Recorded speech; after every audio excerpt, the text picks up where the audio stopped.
A pilot disappears over the Bermuda Triangle. 5 years later, her voice is broadcasted from an empty frequency.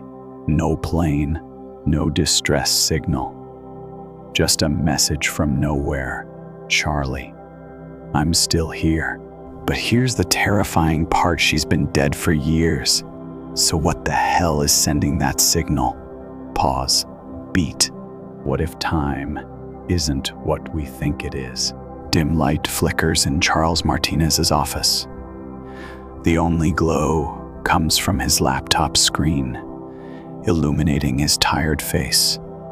His eyes are locked onto the grainy video his sister, Sarah, recording her last known message before vanishing 5 years ago. Sarah on video, whispering, urgency in her voice. Charlie, if you're watching this, it means I didn't make it back. But listen, this isn't random. The numbers, they mean something. The patterns, they keep repeating. I have to see it for myself. Static buzzes. The screen distorts for a second, her face flickering in and out. Sarah's voice breaking up. There's something not right. I think it's... The audio cuts. The screen warps.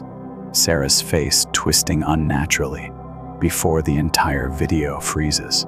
Charles softly to himself, jaw tightening. Damn it, Sarah. A sudden burst of static noise screeches through the old radio on the desk. Charles flinches. The fluorescent lights flicker, the bulbs buzzing angrily. The radio hisses again. Then a voice, distorted and faint, almost like a whisper from another dimension. Distorted voice through radio, barely audible. Less. Char, don't open it.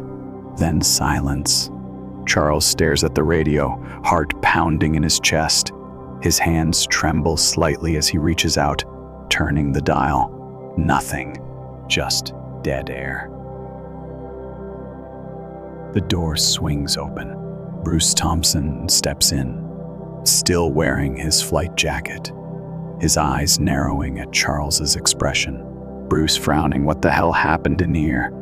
You look like you just saw a ghost. Charles shaking his head, rubbing his face. I might have. Bruce dryly. Well, that's comforting. Charles exhales sharply, gestures at the laptop. Charles, Sarah's last video log. There's something in it, Bruce. She knew something. Bruce steps closer, leaning over Charles's shoulder as he replays the video. The moment Sarah says, the numbers, they mean something. The screen flickers violently, distorting into a mess of static and pixelation. Then a sequence of glowing numbers flashes across the screen, rapid, unreadable. A surge of white noise blasts through the speakers. Russ startled, stepping back. Jesus, what the hell? Before either of them can react, the laptop spits out sparks. A sudden pop of electricity short-circuiting the entire system. The screen goes black. The smell of burnt circuits fills the room. Silence. Both men stand frozen, staring at the smoking laptop. Bruce under his breath. Well, that's normal. Charles ignoring Bruce, his mind racing, muttering to himself, those numbers, they weren't random. Bruce. What? Charles grabbing a notepad, scribbling frantically. I saw them before, in the Bermuda data logs. The same exact pattern, the same dates. Bruce, it's the day Sarah disappeared. Bruce's expression hardens. He runs a hand through his hair, exhales sharply.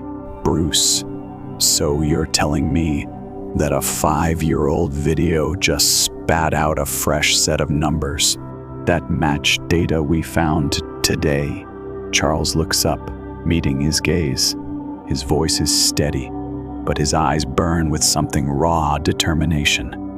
Or maybe something closer to obsession. Charles, I'm telling you, she left us a message. And whatever happened to her, it's still happening. The camera lingers on the laptop, still dead, its screen cracked. But somewhere beneath the static, a faint, pulsing glow remains. Inside the dimly lit lab of the Supernatural Research and Phenomena Center, SRPC, the air is thick with tension. Screens flicker, numbers scrolling in rapid succession as Charles, Bruce, and Dr. Elena Rodriguez huddle around a central console. The data on the screen pulsates erratic, chaotic, and disturbingly familiar. Dr. Elena leaning in, voice tight. It's happening again. Look at these fluctuations. This isn't natural. The rift isn't just opening, it's destabilizing. A sudden tremor shakes the lab. The large glass walls vibrate violently, as if something unseen is pressing against reality itself. The overhead lights flicker, then a deafening wail from the system alarms. Red emergency lights flood the room. System alert automated voice, cold and robotic. Warning: unidentified temporal disturbance detected. Then, right in the middle of the lab, a jagged, glowing fissure rips through the air. The edges pulse like static on a broken TV screen, the space around it warping. Charles stares, breath caught in his throat. Charles' eyes locked on the rift, voice urgent. This is it, the doorway. She's in there. Doctor. Elena spinning toward him, eyes blazing. No, this is a disaster waiting to happen. Charles, don't you see it? This rift isn't a portal, it's a wound in reality. And every second it stays open, it's tearing our timeline apart. Bruce, who's been watching the two, suddenly slams his palm against the metal table. The sound echoes like a gunshot, forcing both of them to pause. Bruce gritted teeth. Enough. Both of you. We don't have time for this damn back and forth. Charles turned sharply toward him, fists clenched. Charles, Bruce, you saw the data. The pattern, Sarah's numbers, everything leads to this. If I don't go in now, we may never get another chance. Dr. Elena, voice shaking, pleading now. You're not listening. If you force that thing open, consequences will be irreversible. What if Sarah isn't waiting on the other side? What if this rupture is using her to lure you in? The argument is cut short as the lab monitors glitch violently. The scrolling data suddenly halts. A single corrupted file emerges from the chaos, flickering like an old VHS tape rewinding. Bruce, staring at the screen, voice low. What the hell? The corrupted file begins to play a distorted video message. The image is barely visible, static crackling across the screen, but then a face appears. Pale, eyes hollow. Sarah. Her voice is barely a whisper, fragmented and broken, as if fighting to be heard through time itself. Sarah glitching, desperate. Don't open it. It's not a door. It's a sharp burst of static interrupts. The screen flashes white, and then the message is wiped from the system, gone, as if it was never there. Silence.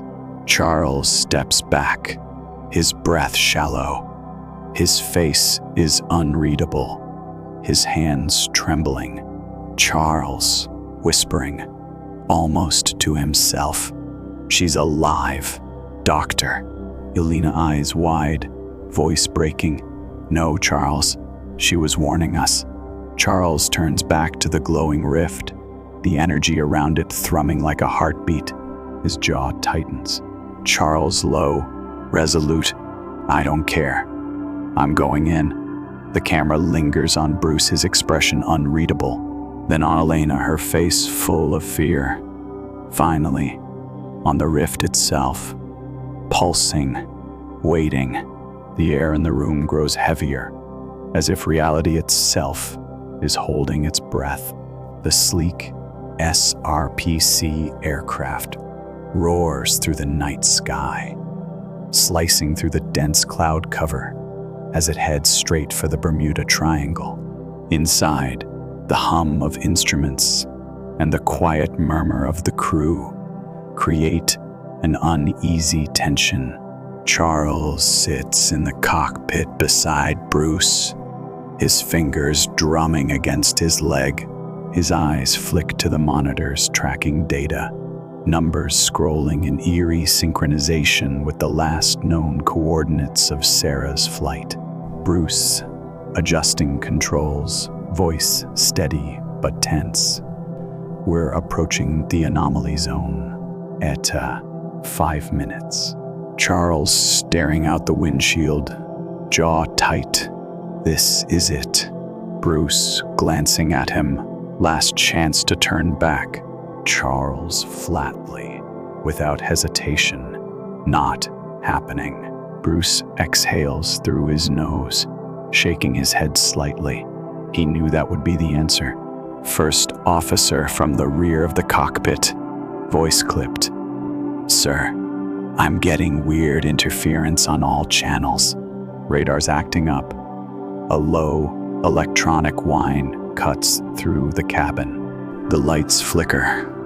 The plane gives a slight shudder, barely noticeable, but enough to send a prickle down Charles's spine. Second officer from comms station, alarmed. "Sir, we just lost GPS." Bruce, snapping his head toward the instrument panel. "What?" He reaches out, tapping at the controls. The navigation system blinks out, replaced by rolling static. The altimeter spins wildly, as if gravity itself is shifting. And then, the compass starts to spin, fast, like it's completely lost its sense of direction. Bruce gripping the controls tighter.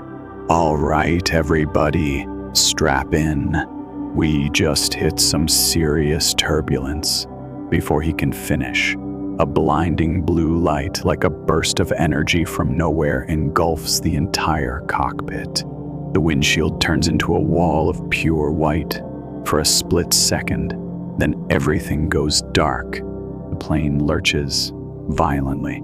The crew is thrown against their restraints as the aircraft plummets several hundred feet in an instant. Alarms blare. Red emergency lights strobe across the cockpit. First officer gritting teeth, trying to stabilize systems. "We're losing altitude fast." Charles yelling over the noise. "Bruce, talk to me." Bruce, fighting the controls, voice strained. "Engines are fine, but the air pressure, it's wrong. It's like we're flying through." Then a low, vibrating hum fills the cockpit, a sound that doesn't belong here. It crawls under their skin, seeping into their bones. The radio crackles to life, a voice, warped, faint. Sarah's voice. Sarah through radio, glitching, broken apart by interference. "Liz, Char, don't open it." Charles freezes. His blood turns to ice. Charles staring at the radio, breathless. "Sarah?" Bruce snapping at the crew. "Did anyone just hear that?" First officer frantic, checking comms. "Sir, there's no incoming transmission. It's not coming from anywhere." The plane violently jerks again, this time harder, more erratic. A force unseen grips the aircraft, pulling it sideways.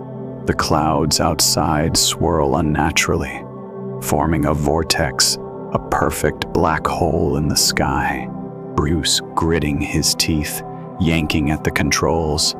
"We're getting sucked in, brace for impact." The plane tilts, spiraling into the void. The crew yells, struggling against their harnesses. The cockpit windows are swallowed by pure darkness, a gut-wrenching feeling like free falling, but in every direction at once washes over them. Then sudden, terrifying silence. No alarms, no radio, no movement. For a split second, it's as if time itself has stopped. Then, impact. A bone-rattling, stomach-lurching collision with something unseen. The cabin erupts in chaos. Sparks fly, screens shatter. The entire aircraft trembles, as if crashing into a wall of nothingness. The cavernous chamber hums with an unnatural energy. The door, if you could even call it, that floats before them, suspended in the air like a wound torn into reality itself. It isn't metal or glass or even solid. It pulses, shifting between shapes and colors, as if undecided on what it wants to be. Inside, fragments of something move, shattered pieces of time and space, flickering in and out of existence. Charles stands at the edge, fists clenched, his entire body tense. Bruce is beside him, jaw tight, arms crossed. Elena lingers a few feet back, scanning the readings on her wrist device, her face pale as she watches the numbers spike. Brust-gritted teeth. This is a bad idea, Charles. Charles not looking at him, eyes locked on the swirling void ahead. Sarah's in there. Bruce, frustrated, stepping in front of him. You don't know that. Charles' voice hard, unwavering. I saw her. Doctor, Elena, urgently, glancing between them. I don't care what you saw, Charles. We cannot. Then, the door pulses. A deep, guttural thrum shakes the entire chamber. Before anyone can react, a shock wave erupts from the portal, slamming into them like a freight train. Boom! They're thrown backward. Charles crashes onto his back, his ears ringing. Bruce grunts as he hits the floor hard. Elena's scream is drowned out by the deep, low-frequency vibration that rattles the air. For a moment, Charles's vision blurs, then it shifts. Sarah, a flash of her. Not a memory, not a hallucination. She's there, caught in the fractured, shifting void beyond the rift. Her body half-formed, flickering, trapped between splintered timelines. Her mouth is moving, she's screaming, but no sound reaches him. His heart lurches. Charles whispering, barely breathing, Sarah. Then the vision shatters. He's back in the chamber, back in the chaos. Bruce grabbing Charles by the collar, yanking him upright, furious. Ka ko chako kong phaila mo kaibe chu. Charles jerks out of his grip, face twisted with raw determination. Charles, I don't care if it is. I can't just leave her. Doctor, Elena gasping, still on the ground, staring in horror.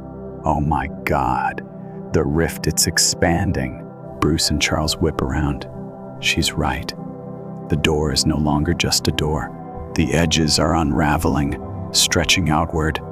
The air distorts, twisting like heat waves, sucking in particles of the world around it. Metal debris begins to lift off the ground, drawn toward the ever-growing vortex. Dr. Elena, panicked, scrambling to her feet.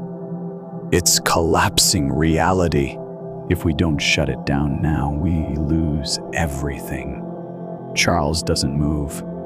His breath is shallow, his body rigid, the weight of the choice pressing against his chest like 1,000 bricks. Bruce steps in front of him, eyes burning. Bruce, low, desperate. You go in there, Charles. You might not come back. Charles' voice cracking, eyes on the rift. Neither will she. For a beat, no one moves. The chamber shakes again. The sound is deafening, like time itself is screaming. And then Charles takes a step forward, cut to black. A deafening silence, then a sharp, suffocating pull. Charles and Bruce jerk awake, their bodies weightless, suspended in something that isn't quite air. Their surroundings flicker, twisting and curling like a shattered mirror struggling to reassemble itself. Colors blend. The sky, if it can even be called that, fractures and reforms with every movement. Floating around them are memories disjointed, fleeting glimpses of the past, an image of Charles and Sarah as kids playing on a beach, a blurry memory of Bruce's first flight mission, a warped vision of Sarah in the cockpit of her plane, eyes filled with terror. The moments swirl and dissolve into the nothingness around them. Bruce groaning, disoriented. Jesus, where the hell are we? Charles staggering to his feet, scanning their surroundings. Somewhere we shouldn't be. Then a sound, a whisper, broken and fragmented, weaving through the void like an echo that refuses to fade. Sarah, distant, desperate, Charlie. Charles' head snaps up. His eyes lock onto something ahead, a glowing pillar of shifting energy, pulsing violently, and trapped inside it. Arms bound, face contorted in agony. Sarah. Charles stumbling forward, heart pounding. Sarah. Sarah's eyes widen as she sees him. She shakes her head violently. Sarah screaming, "No, stay back, you don't understand." Bruce grabbing Charles's arm, eyes darting around the shifting void. Charles, wait, something's not right. Charles yanking away, frantic. She's right there, Bruce. I can get her out. He rushes forward, reaching out, but the moment his fingers graze the energy field, a shockwave blasts outward. The very air rips apart, and from the darkness behind Sarah, something moves. A formless, writhing mass begins to emerge. It's not a creature, not exactly. It's a wound in existence itself, a nightmare made of fractured reality. It shifts, collapsing and expanding at the same time, its edges flickering between dimensions. Eyes, if they could even be called that, blink in and out of its mass. The entity lets out a deep, unnatural howl. Reality itself screams in protest. Sarah thrashing against the energy, voice raw. NOITS, a trap. ITS USing me to lure you in. Charles freezes. For the first time, uncertainty flickers in his eyes. Bruce gritted teeth, pulling his gun instinctively, though he knows it's useless. God damn it, Charles. Move. The entity lunges. The space around it warps violently, creating a shockwave that tears apart the ground beneath them. Charles, Bruce, and Sarah are suddenly ripped away, flung into the void.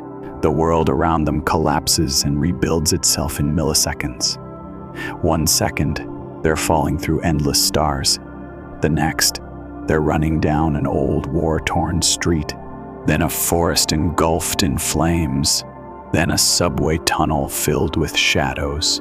Reality keeps shifting, keeps changing. Every step takes them deeper into chaos. Charles panting, gripping Sarah's wrist as they run. What the hell is happening? Where are we going? Sarah desperate, pulling them forward. We're not running towards something. Charlie, we're running through time itself. It's breaking apart.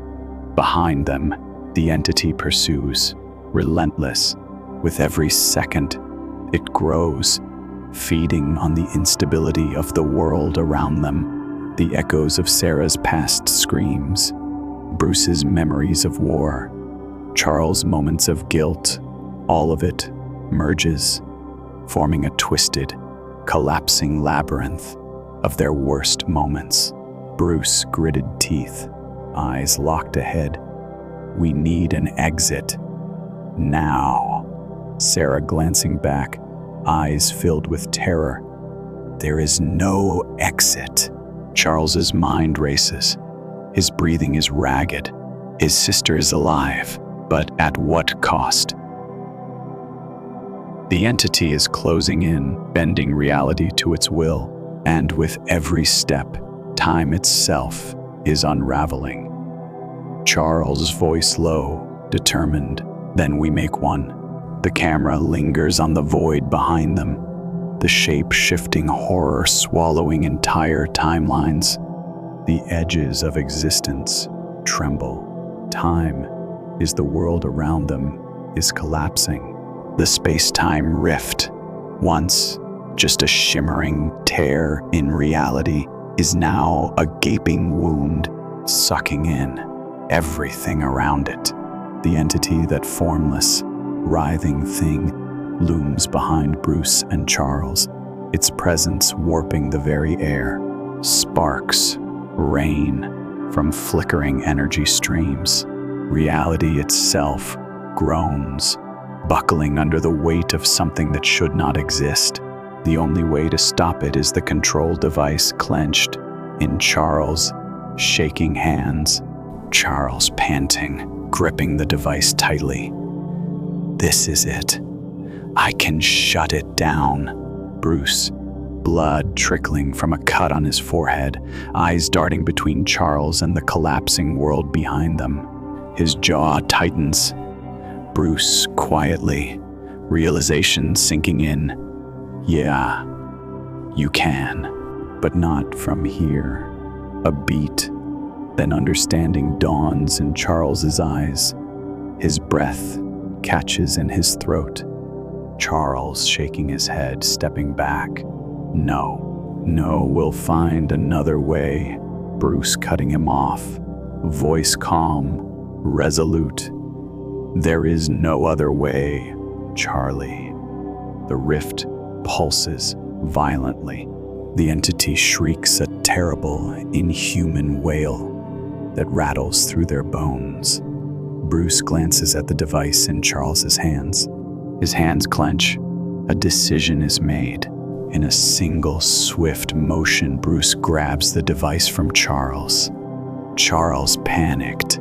Bruce, what the hell are you doing? Before Charles can react, Bruce shoves him backward hard. He stumbles, arms flailing right into the gravitational pull of the closing portal. It grabs hold of him, dragging him backward, away from Bruce. Charles screaming, thrashing against the pull. No, Bruce. D-O-N-T, do this. Bruce doesn't move, doesn't hesitate. He stands firm, just outside the event horizon, watching as Charles is wrenched towards safety. The portal is shrinking fast, only seconds left before it seals completely. Charles fights, clawing at the air, desperate to reach Bruce.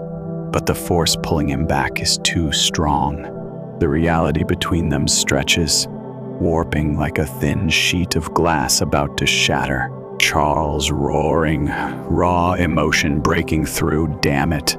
Bruce, D-O-N-T, do this. I-W-O-N-D-T, let you. Bruce just smiles. A small, almost peaceful smile. The same damn reckless, fearless grin Charles had seen 100 times before. Bruce softly, eyes steady on his best friend. You've sacrificed enough, Charles. It's my turn now. The entity surges toward him, tendrils of black reaching out, the entire dimension imploding in on itself. Bruce grips the control device tighter, Charles' voice breaking. Bruce, please. Bruce, final smirk, pressing the trigger. See you on the other side, buddy. and then he detonates the core. A flash of blinding white.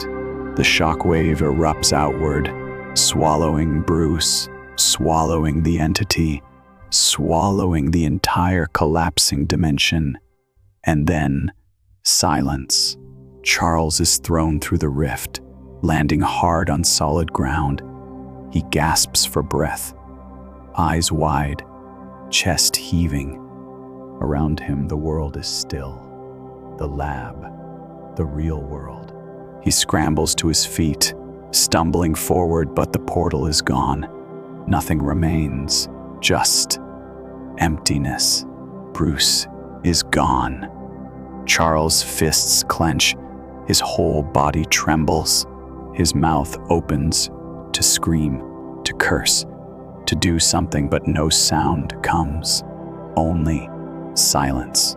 Only the weight of everything they just lost. A year has passed. The world has moved on, but Charles Martinez hasn't. He stands at the podium, dressed in a crisp black suit, his tie slightly loosened. The wind brushes against his face, but he barely feels it. His hands grip the edges of the wooden lectern, knuckles white. In front of him, rows of solemn faces, friends, colleagues, the ones who made it back. Behind him, a memorial stone carved with the name Bruce Thompson. Charles clears his throat, but the words don't come easily. His voice is steady, but there's something hollow in it, a weight that refuses to lift. Charles quietly, into the mic. Bruce always told me that some mysteries weren't meant to be solved, that there were things in this universe bigger than us, things we weren't supposed to touch. A pause. His jaw tightens.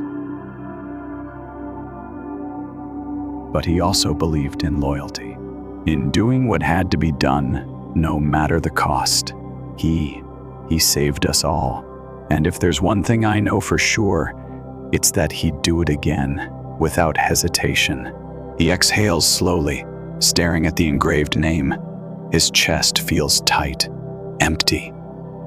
Charles, softer now. We tell ourselves that time heals, that we move on. But some things, some people, leave scars too deep to fade. A heavy silence hangs over the crowd, then a slow clap. One, then another. Soon the entire gathering is applauding, a quiet yet powerful acknowledgement of Bruce's sacrifice. But Charles, he just steps back, hands slipping into his pockets, gaze distant. As the ceremony wraps up, the crowd disperses. The world keeps turning, but Charles stays behind, staring at the stone, lost in thought until a shadow falls over him. Dr. Elena Rodriguez. Dr. Elena, soft, hesitant. Charles, he doesn't look at her, just exhales through his nose, still staring at the name in the stone. Charles, you know, I thought it would get easier, a year later, but it still feels like I left a piece of myself in that place. Dr. Elena quietly, holding something out. Maybe. You did. Charles finally turns to her. In her hand, a small recorder. He blinks, taking it without thinking. Charles frowning. What is this?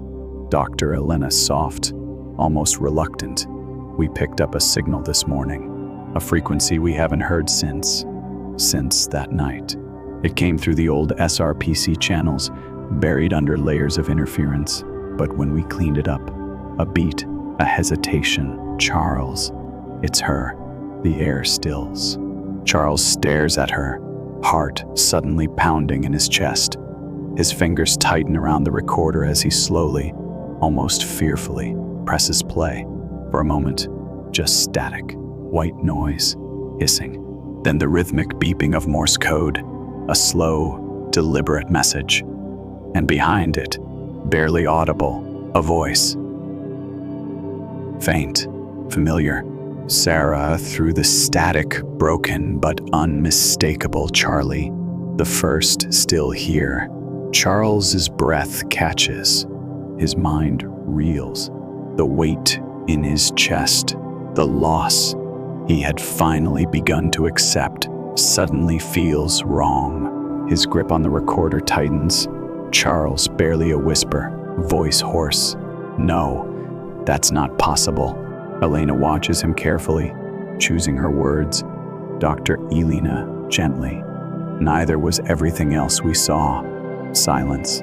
Charles's eyes stay locked on the recorder, the message still playing on loop. His fingers twitch. His mind races. A year of grief, of closure, of telling himself Bruce was gone, that Sarah was lost, that nothing remained of that nightmare. But now, this, his jaw clenches. That familiar, dangerous look flickers in his eyes. The one Bruce always called the storm. Charles, low, resolved, pull the SRPC logs. Every anomaly in the last 6 months. If she's out there, a beat. His fists tighten. A decision is made. I'm bringing her home. The camera lingers on his face, the fire in his eyes, the faint, pulsing light of the recorder's playback button. The sound of Sarah's voice repeating through the static, an echo from another world. If Sarah is still out there, then where has she been all this time? And more importantly, who or what has been keeping her there? Drop your theories in the comments, because this mystery is far from over.